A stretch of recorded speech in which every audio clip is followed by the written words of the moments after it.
Assalamualaikum warahmatullahi wabarakatuh. Yang terhormat, Ibu Dr. Nova Mardiana, selaku dosen pengampu mata kuliah Hukum Bisnis, dan yang terhormat teman-teman sekalian.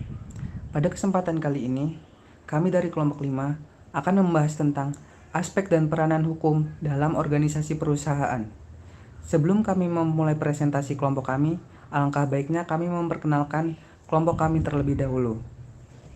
Anggota kelompok kami terdiri dari saya sendiri, Jiri Angga Wahyudi sebagai moderator, lalu ada Rian Adi Nugroho, Nabila Talita Anwar, Maya Marlita, Dava Rafif Pratama, Mai Putri Rosari, Dimas Aditya Saputra, Fahri Adil Batra, Saringatun Nafingah, Ratna Indah, Hafiz Patoni, Ando Azimarosa, Rahel Bella Krisna, Ajeng Fasiamu, Rofi'i Aulia Azizi, Dinda Hernanda, Budi Sentosa, dan Yosua Kristianto.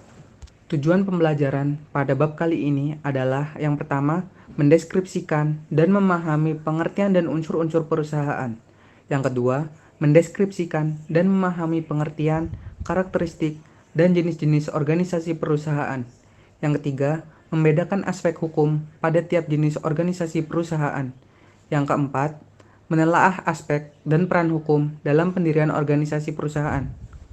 Selanjutnya, kepada pemateri pertama, saya persilahkan. Pengertian perusahaan. Menurut UU Nomor 8 Tahun 1997 Pasal 1 Ayat 1, perusahaan adalah setiap bentuk usaha yang bersifat tetap dan terus-menerus dan didirikan, bekerja serta berkedudukan dalam wilayah RI untuk tujuan memperoleh keuntungan atau laba. Dalam pengertian lain, perusahaan adalah suatu organisasi di mana sumber daya input dasar seperti bahan dan tenaga kerja dikelola serta diproses untuk menghasilkan barang atau jasa output kepada pelanggan. Unsur-unsur perusahaan terdiri dari bersifat tetap, terus-menerus, mengelola input untuk menghasilkan output, didirikan, dan untuk tujuan memperoleh keuntungan atau laba. Pengertian organisasi perusahaan.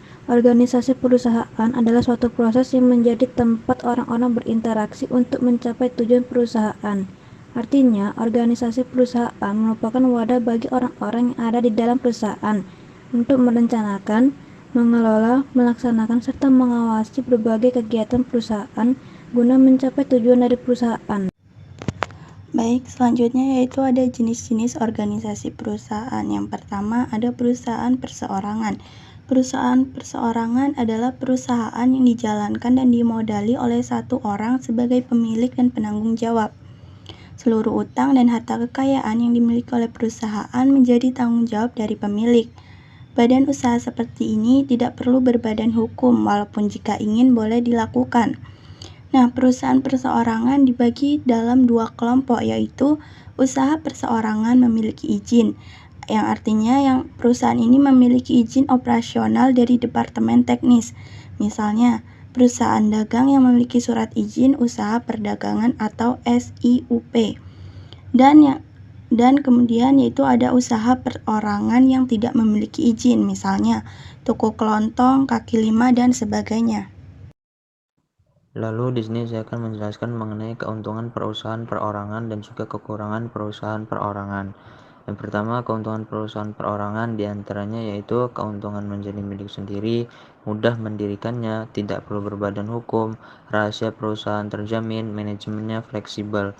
Lalu untuk kekurangan sendiri, perusahaan perorangan memiliki beberapa kekurangan, yaitu modal tidak terlalu besar, aset pribadi sulit dibedakan dengan aset perusahaan, perusahaan sulit berkembang karena kurangnya ide-ide, pengelolaan tergantung kemampuan si pemilik, kelangsungan perusahaan kurang terjamin, dan yang terakhir adalah tanggung jawab pemilik tidak terbatas. Yang kedua yaitu firma. Firma dari bahasa Belanda vennootschap onder firma. Secara harfiah, perserikatan dagang antara beberapa perusahaan atau sering juga disebut FA adalah sebuah bentuk persekutuan untuk menjalankan usaha antara dua orang atau lebih dengan memakai nama bersama. Setiap anggota pada badan usaha firma memiliki tanggung jawab penuh atas perusahaan, sehingga modal untuk mendirikan badan usaha firma juga berasal dari patungan para anggota, dan setiap keuntungan maupun kerugian menjadi tanggung jawab bersama para anggotanya. Yang selanjutnya yaitu keuntungan firma dan kelemahan dari firma. Keuntungan firma yang pertama yaitu ada pengelolaan lebih profesional dengan adanya pembagian kerja. Yang kedua, modal relatif lebih besar. Dan yang ketiga, lebih mudah meminjam modal karena memiliki akta notaris. Yang selanjutnya yaitu kelemahan firma. Yang pertama yaitu ada tanggung jawab tidak terbatas pada modal namun termasuk harta pribadi. Yang kedua, jika ada anggota yang melakukan pelanggaran hukum, maka semua anggota firma terkena akibatnya. Yang ketiga, yaitu kerugian satu anggota akan ditanggung bersama. Yang keempat, hak milik perusahaan tidak dapat dipisahkan dari kekayaan pribadi. Yang kelima, yaitu jika firma bangkrut, harta pribadi dapat ikut tersita. 3. Persekutuan komanditer atau CV. Persekutuan komanditer atau CV adalah suatu persekutuan yang didirikan oleh seorang atau beberapa orang yang mempercayakan uang atau barang kepada seorang atau beberapa orang yang menjalankan perusahaan dan bertindak sebagai pemimpin. Dalam CV terdapat sekutu aktif dan sekutu pasif. Sekutu aktif yaitu mereka yang menyertakan modal sekaligus menjalankan usaha, sedangkan sekutu pasif yaitu mereka yang hanya menyertakan modal dalam usaha tersebut dan menantikan hasil keuntungan perusahaan.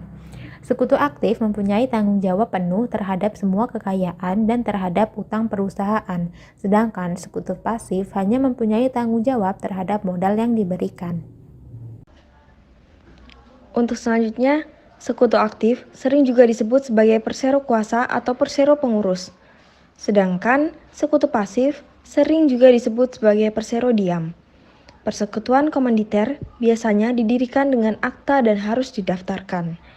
Persekutuan ini bukan merupakan badan hukum atau sama dengan firma, sehingga tidak memiliki kekayaan sendiri. Karena persekutuan komanditer pada hakikatnya adalah persekutuan perdata pasal 16 KUHD, maka mengenai berakhirnya persekutuan komanditer sama dengan berakhirnya persekutuan perdata dan persekutuan firma. Hal itu terdapat dalam pasal 1646 sampai dengan 1652 KUH Perdata. Di sini saya akan menjelaskan tentang PT. Mungkin sudah tidak asing lagi di telinga masyarakat Indonesia khususnya dengan kata-kata PT. Tapi banyak yang tidak mengetahui apa arti PT tersebut. PT ialah kepanjangan dari perseroan terbatas. PT merupakan badan usaha yang berbadan hukum dan modalnya terbagi atas saham-saham. Tanggung jawabnya terhadap perusahaan bagi para pemiliknya hanya sebatas sebesar saham yang dimiliki atau disebut dengan tanggung jawab terbatas. Proses pendirian PT sangat sulit karena harus melalui berbagai tahapan dan perlu berbagai pihak yang terlibat dalam pendiriannya. Saat ini ada dua macam PT, yaitu PT tertutup dan PT terbuka. Yang dimaksud dengan PT tertutup adalah PT yang dimana pemegang sahamnya terbatas hanya di kalangan tertentu saja. Di mana pemegang sahamnya terbatasnya hanya di kalangan tertentu saja. Seperti misalnya hanya di kalangan keluarga, sedangkan yang dimaksud dengan PT terbuka adalah PT yang sahamnya dijual kepada publik dan umum. Sederhananya begini.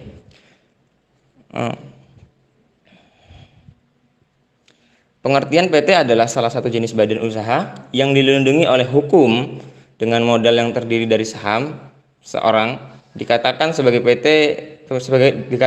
pemilik PT apabila memiliki bagian saham sebesar dari jumlah yang ditanamkan.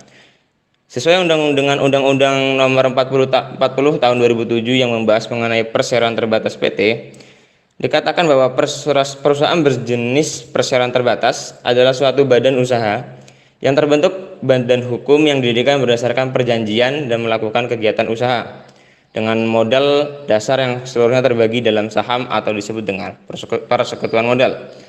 Dalam menjalankan perusahaan berjenis perseroan terbatas, modal saham yang dimiliki bisa dijual kepada pihak lain.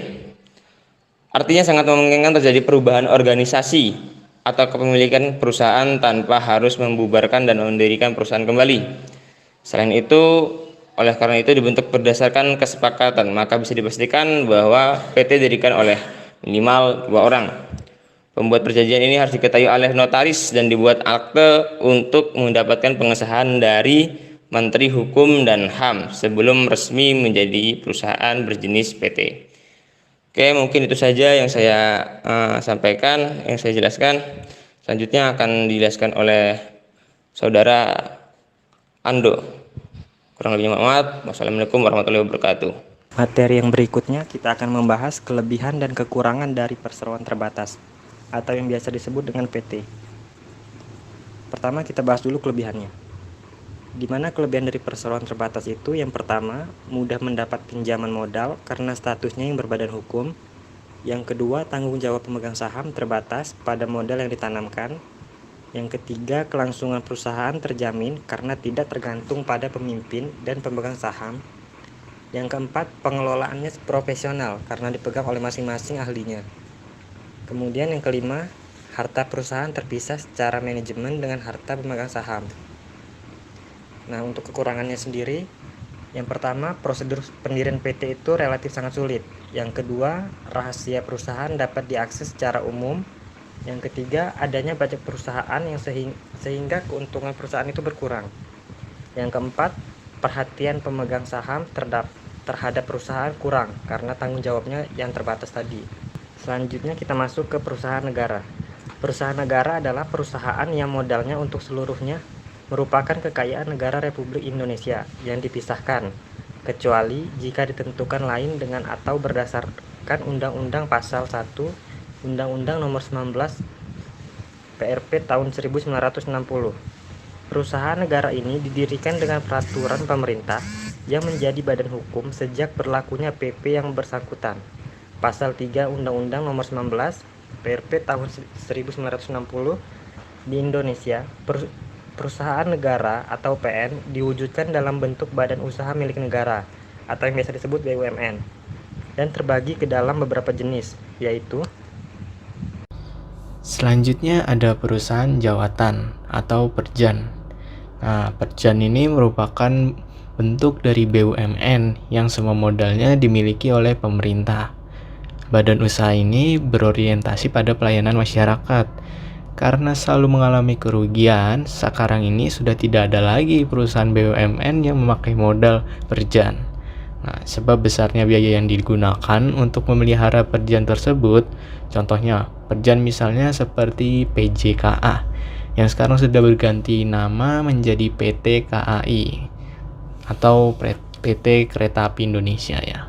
Lalu selanjutnya ada Perum, yaitu perjan yang sudah diubah. Sama seperti perjan sebelumnya, perjan dikelola oleh pemerintah dengan status pegawaian yaitu pegawai negeri. Akan tetapi perusahaan ini masih mengalami kerugian meskipun status perjan telah diubah menjadi Perum. Sehingga pemerintah harus menjual sebagian sahamnya kepada publik dan statusnya menjadi Persero. Baik, yang selanjutnya yaitu adalah Persero. Persero yaitu adalah badan usaha yang dikelola oleh pemerintah atau negara. Sangat berbeda dengan perjan maupun perum. Tujuan dari Persero adalah untuk mencari keuntungan dan untuk memberikan pelayanan kepada masyarakat sehingga Persero tidak akan mengalami kerugian. Biaya untuk mendirikan Persero sebagai atau seluruhnya berasal dari kekayaan negara dan pemimpin Persero disebut dengan direksi, serta pegawai yang bekerja berstatus sebagai pegawai swasta. Perusahaan ini tidak mendapatkan fasilitas dari negara dan badan usaha Persero ditulis dengan PT atau nama dari perusahaan. Selanjutnya koperasi. Menurut pasal 1 ayat 1 Undang-Undang Nomor 25 Tahun 1992 tentang perkoperasian, koperasi adalah badan usaha yang beranggotakan orang-orang atau badan hukum koperasi dengan melandaskan kegiatannya berdasarkan prinsip-prinsip koperasi sekaligus sebagai gerakan ekonomi rakyat yang berdasarkan atas asas kekeluargaan. Pasal 33 ayat 1 Undang-Undang Dasar 1945 menyatakan bahwa perekonomian disusun sebagai usaha bersama berdasarkan atas asas kekeluargaan. Koperasi merupakan amanat konstitusi dan melalui penjelasan pasal 33 ayat 1 tersebut antara lain dinyatakan bahwa bangun perusahaan yang sesuai dengan itu yaitu usaha bersama berdasarkan atas asas kekeluargaan ialah koperasi.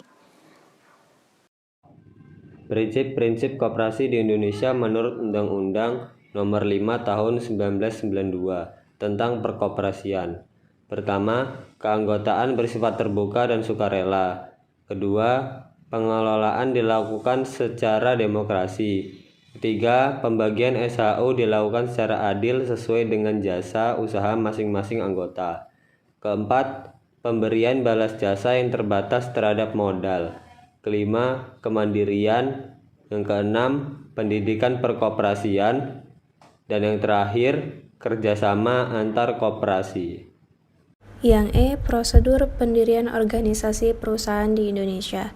Di Indonesia sendiri, pendiri organisasi perusahaan telah diatur dalam Undang-Undang Republik Indonesia sehingga setiap organisasi yang ingin mendirikan sebuah perusahaan tidak bisa sembarang berdiri, harus melalui tahapan yang telah diatur dalam undang-undang. Aspek hukum bagi perusahaan memiliki tujuan, yakni untuk layak atau tidaknya perusahaan didirikan. Hal ini berkaitan dengan keabsahan, kesempurnaan, dan keaslian dari dokumen-dokumen yang dimiliki oleh perusahaan. Secara umum, proses pendirian perusahaan di Indonesia harus melewati berbagai tahap yang wajib untuk dipenuhi, yaitu yang pertama, akta notaris. Apapun bentuk organisasi perusahaannya, maka hal pertama yang wajib dimiliki oleh perusahaan adalah akta notaris. Dalam pembuatan akta notaris ini, pemilik perusahaan hanya perlu menandatangani notaris untuk pembuatan akta notaris perusahaannya. Akan tetapi, dalam pembuatannya harus memperhatikan beberapa hal, seperti yang pertama, bentuk badan hukum seperti PT, CV, atau yang lainnya. Yang kedua, nama perusahaan untuk PT harus minimal 3 kata. Yang ketiga, siapa yang menjadi komisaris, direktur utama, direktur, dan lain-lain. Yang keempat, berapa modal awal khususnya PT, perusahaan kecil sampai 200 juta, perusahaan menengah 200 juta sampai 500 juta, dan yang terakhir perusahaan besar lebih dari 500 juta. Yang terakhir, biasanya notaris akan mengecek nama yang diajukan, jangan sampai nama tersebut sudah ada atau sudah dipakai, dan setelah dinyatakan lulus koreksian, dibuatlah akta notaris tersebut. 2. Surat keterangan domisili usaha atau SKDU. Nah, surat keterangan domisili usaha ini yaitu surat pernyataan atau bukti yang sah mengenai keberadaan suatu usaha atau perusahaan. Karena menyangkut domisili, maka pihak yang berwenang untuk mengeluarkan SKDU adalah kantor kelurahan tempat perusahaan tersebut menjalankan usahanya. Nah, dengan ditandatangani oleh lurah dan pada umumnya diketahui dan ditandatangani pula oleh pihak kecamatan. Karena SKDU ini merupakan dokumen yang penting untuk dimiliki setiap usaha, karena adanya dokumen ini merupakan langkah awal untuk mengurus berbagai perizinan lain yang digunakan dalam mendirikan suatu usaha. 3. Membuat NPWP dan surat keterangan terdaftar. Pembuatan NPWP dilakukan oleh pemilik perusahaan di kantor pajak, dan yang akan mengesahkan NPWP tersebut juga adalah kantor pajak yang bersangkutan. Pembuatan NPWP diperlukan dalam pendirian organisasi perusahaan karena NPWP ini dijadikan sebagai sarana administrasi perpajakan atau acuan untuk membayar pajak. Yang keempat, pengesahan akta notaris. Dalam melakukan pengesahan akta notaris, pemilik perusahaan dapat mendatangi kantor pengadilan untuk meminta pengesahan akta notarisnya.